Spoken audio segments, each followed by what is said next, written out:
দাদা ছাড়া হবে না। তো তো সেটা এই ছবিটা চিকি সদীপ দুজনে মিলে কনসিভ করেছিল এবং ফাইনালি হয়েছে। আমি সেটাই বলছিলাম, দর্শকের খুব ভালো রিয়াকশন।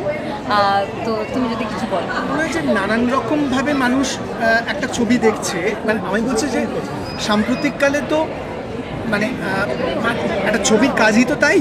মানে আমি বলতে চাইছি যে মানে এক একটা ক্যারেক্টারকে এক একটা মানুষ এক এক রকমের ব্যাখ্যা করবে, তার মানে বোঝা যাচ্ছে যে ছবিটা পছন্দ হলে তবেই না মানুষ সেটা নিয়ে আলোচনা করবে। তো অনেক দিন বাদে একটা নিখাত একটা ভালো বাংলা ছবি, যার মধ্যে প্রপার ইমোশন আছে, যত্ন নিয়ে চিকি বানিয়েছে। এবং আমি বারবারই বলেছি যে কোয়েল একটা অস্বাভাবিক ভালো পারফর্ম করেছে। তো সেই এই ছবির এই ইউএসপিটা এই দুটোই, চিকির গল্প বলাটা, ওর ডিরেক্টোরিয়াল কাজ এবং ওর পারফরমেন্স। কৌশিকদার কাছ থেকে এটা পাওয়াটা মানে কত বড় পাওয়া, বুঝতে পেরেছো? কারণ যার থিয়েটার্স দেখে আমরা বড় হয়েছি এবং তার সঙ্গে সামনে থেকে একটা বিশাল স্ট্রং চ্যালেঞ্জ, মানে দাদার সঙ্গে একটুও যদি ভুল হয় তাহলে ভয়ঙ্কর ভুল হয়ে যাবে। তো তাই জন্যে সেই জায়গাটা ভীষণ তটস্থ ছিলাম।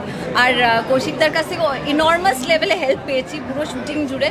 কারণ ফাইনালি এত বড় মাপের একজন অভিনেতা, তার কাছ থেকে মানে তার সঙ্গে স্ক্রিন শেয়ার করা is a big experience for me. সেটা ফাইনালি অডিয়েন্সের ভীষণ ছবিটা ভালো লেগেছে, তার জন্য আমরা অনেক অনেক ধন্যবাদ। মাধ্যমে দর্শকরা আরেকটু জানুক, একটা ভালো বাংলা ছবি লোকে দেখুক।